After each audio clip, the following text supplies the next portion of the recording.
ଆଜିର ପ୍ରସଙ୍ଗ କୃତ୍ରିମ ବୁଦ୍ଧିମତ୍ତାର ଉପଯୋଗ କୃଷି କ୍ଷେତ୍ରକୁ କରୁଛି ସଶକ୍ତ।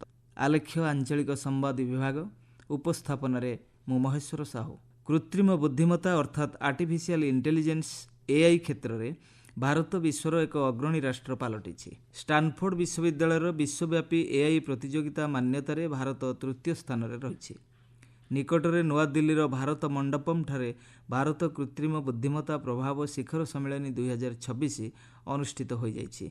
ପ୍ରଯୁକ୍ତି ବିଦ୍ୟାକୁ ସାର୍ବଜନୀନ କରିବା ଏବଂ ଏଆଇ କ୍ଷମତାର ସମାନତାପୂର୍ଣ୍ଣ ଏବଂ ସୁଲଭ ଉପଲବ୍ଧତା ସୁନିଶ୍ଚିତ କରିବା ଉପରେ ଏଥିରେ ଆଲୋକପାତ କରାଯାଇଛି। ଭାରତର ପ୍ରଶାସନିକ ସଂସ୍କାର, ସେବା ଯୋଗାଣ ଏବଂ ଦୀର୍ଘସ୍ଥାୟୀ ବିକାଶ ଲାଗି ଏଆଇର ମାନବକୈନ୍ଦ୍ରିକ ଏବଂ ନୈତିକ ବ୍ୟବହାର ଲାଗି ସବୁବେଳେ ସ୍ପଷ୍ଟ ଆଭିମୁଖ୍ୟ ଗ୍ରହଣ କରିଛି। କୃଷି କ୍ଷେତ୍ରରେ ଚାଷୀଙ୍କୁ ସହାୟତା ଯୋଗାଇ ଦେବା, ନିଷ୍ପତ୍ତି ପ୍ରକ୍ରିୟାକୁ ସୁଦୃଢ଼ କରିବା ଏବଂ ଉତ୍ପାଦକତା ବଢ଼ାଇବା ଲାଗି ଏଆଇର ବ୍ୟାପକ ଉପଯୋଗ କରାଯାଉଛି। ଉପଗ୍ରହ ଚିତ୍ର, ଡ୍ରୋନ୍ ଆଧାରିତ ନିରୀକ୍ଷଣ ଏବଂ କୃଷିକ୍ଷେତ୍ର ଫଟୋକୁ ବ୍ୟବହାର କରି ମୃତ୍ତିକା ସ୍ୱାସ୍ଥ୍ୟ ପରୀକ୍ଷା ଏବଂ କୀଟ ତଥା ଫସଲ ରୋଗ ଚିହ୍ନଟ କରିବା ଲାଗି ଏଆଇର ଉପଯୋଗ କରାଯାଉଛି। ଏହାଦ୍ୱାରା 432ଟି କୀଟ ପ୍ରଜାତିକୁ ଚିହ୍ନଟ କରାଯାଇଛି ଏବଂ 66 ପ୍ରକାର ଫସଲ ସୁରକ୍ଷା ହୋଇପାରିଛି। ଫଳରେ 10,000ରୁ ଅଧିକ ସମ୍ପ୍ରସାରଣ କର୍ମୀଙ୍କୁ ସହାୟତା ମିଳିଛି। ଏଆଇ ଉପଯୋଗ ମାଧ୍ୟମରେ କୃଷି ଯନ୍ତ୍ରାଂଶର ଉନ୍ନତ ବ୍ୟବହାର କରାଯାଇପାରୁଛି। ସେହିପରି ଏଆଇ ଚାହିଦା ଯୋଗାଣ ପୂର୍ବାନୁମାନ, ବଜାର ଆବଶ୍ୟକତା ଏବଂ କୃଷି ମୂଲ୍ୟ ଶୃଙ୍ଖଳରେ ସମନ୍ୱୟକୁ ସୁଦୃଢ଼ କରିଛି। ଫଳରେ ଚାଷୀଙ୍କୁ ସେମାନଙ୍କ ଉତ୍ପାଦର ଉଚିତ ମୂଲ୍ୟ ମିଳିପାରୁଛି। ଏହାଦ୍ୱାରା 12ଟି ରାଜ୍ୟରେ 18 ଲକ୍ଷ ଚାଷୀ ଉପକୃତ ହୋଇଛନ୍ତି। ଏଆଇ ମଧ୍ୟ ପାଣି, ସାର, କୀଟନାଶକକୁ ଉପଯୁକ୍ତ ପରିମାଣରେ ପ୍ରୟୋଗ କରିବାରେ ଚାଷୀଙ୍କୁ ସହାୟକ ହେଉଛି। ଫଳରେ ଉତ୍ପାଦକତା ବୃଦ୍ଧି ପାଇବା ସହିତ ଜଳ ଏବଂ ଇନ୍ଧନ ସଞ୍ଚୟରେ ସହାୟତା ମିଳୁଛି। ଅଙ୍ଗାରକାମ୍ଳ ନିର୍ଗମନ ମଧ୍ୟ ହ୍ରାସ ପାଇଛି। କେନ୍ଦ୍ର ବଜେଟ୍ 2026-27ରେ ଏଗ୍ରିଷ୍ଟାକ୍ ପୋର୍ଟାଲ ଏବଂ ଆଇସିଏଆର୍ ପ୍ୟାକେଜକୁ ଏଆଇ ପ୍ରଣାଳୀ ସହିତ ସଂଯୁକ୍ତ କରିବା ପାଇଁ ଏକ ବହୁଭାଷୀ ପୋର୍ଟାଲ ଭାରତ ବିସ୍ତାରର ଶୁଭାରମ୍ଭ କରାଯାଇଛି। ପରାମର୍ଶ ଦ୍ୱାରା ଫସଲ ଉତ୍ପାଦକତା ବୃଦ୍ଧି ସହ ଚାଷୀଙ୍କୁ ସଠିକ୍ ନିଷ୍ପତ୍ତି ଗ୍ରହଣ ଏବଂ ସମ୍ଭାବ୍ୟ ଆହ୍ୱାନର ମୁକାବିଲା କରିବାରେ ସହାୟକ ହୋଇପାରିବ। ଦୈନିକ 11ଟି ଆଞ୍ଚଳିକ ଭାଷାରେ 8,000 ଚାଷୀଙ୍କ ପ୍ରଶ୍ନର ସମାଧାନ ହୋଇପାରୁଛି।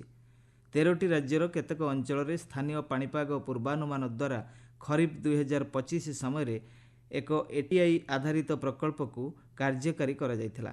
ଏମ୍ କିଷାନ ପୋର୍ଟାଲ ମାଧ୍ୟମରେ ଏସ୍ଏମ୍ଏସ୍ ଜରିଆରେ ଦିଆଯାଇଥିବା ସୂଚନା ଫଳରେ 13ଟି ରାଜ୍ୟର 5ଟି ଆଞ୍ଚଳିକ ଭାଷାରେ 3,88,00,000ରୁ ଅଧିକ ଚାଷୀଙ୍କୁ ସୁଫଳ ମିଳିଥିଲା।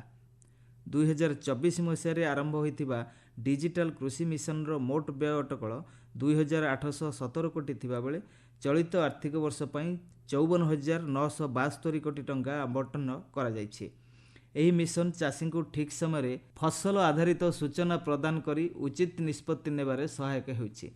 ଏଗ୍ରିଷ୍ଟାକ୍ ଡିଜିଟାଲ କୃଷି ମିଶନର ଏକ ମୁଖ୍ୟ ଉପାଦାନ, ଯାହା ଚାଷୀଙ୍କୁ ଜମି ରେକର୍ଡ, ପ୍ରାଣୀ ସମ୍ପଦ ମାଲିକାନା, ଚାଷ କରାଯାଇଥିବା ଫସଲ ଏବଂ ଉପଲବ୍ଧ ଲାଭ ସହିତ ଜଡ଼ିତ ଏକ ଅନନ୍ୟ ଡିଜିଟାଲ ପରିଚୟ ବା କୃଷକ ଆଇଡି ପ୍ରଦାନ କରେ। ଆସନ୍ତା ଆର୍ଥିକ ବର୍ଷ ସୁଦ୍ଧା 11 କୋଟି ଚାଷୀଙ୍କୁ ପରିଚୟପତ୍ର ପ୍ରଦାନର ଲକ୍ଷ୍ୟ ରଖାଯାଇଥିବା ବେଳେ ଗତ ନଭେମ୍ବର 27 ତାରିଖ ସୁଦ୍ଧା 7,63,00,000ରୁ ଅଧିକ ପରିଚୟପତ୍ର ସୃଷ୍ଟି କରାଯାଇଛି।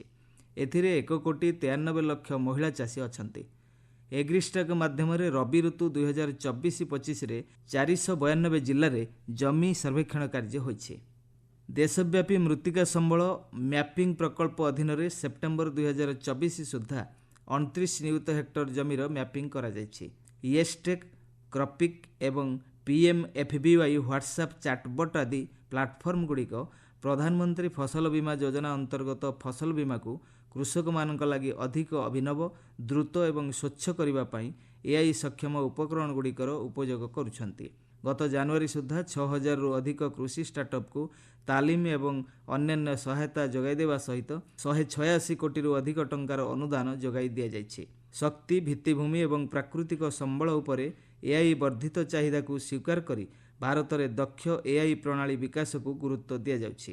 ସ୍ଥିରତା, ନବସୃଜନ ଏବଂ ଦକ୍ଷ କୃତ୍ରିମ ବୁଦ୍ଧିମତ୍ତା ଉପରେ ଆଧାରିତ ସ୍ୱେଚ୍ଛାକୃତ ମାର୍ଗଦର୍ଶିକା ନୀତି ଏକ ନିରନ୍ତର ଏବଂ ଦକ୍ଷ ଏଆଇ ପ୍ରଣାଳୀର ବିକାଶ ଦିଗରେ ଉପଯୋଗୀ ସାବ୍ୟସ୍ତ ହେବ।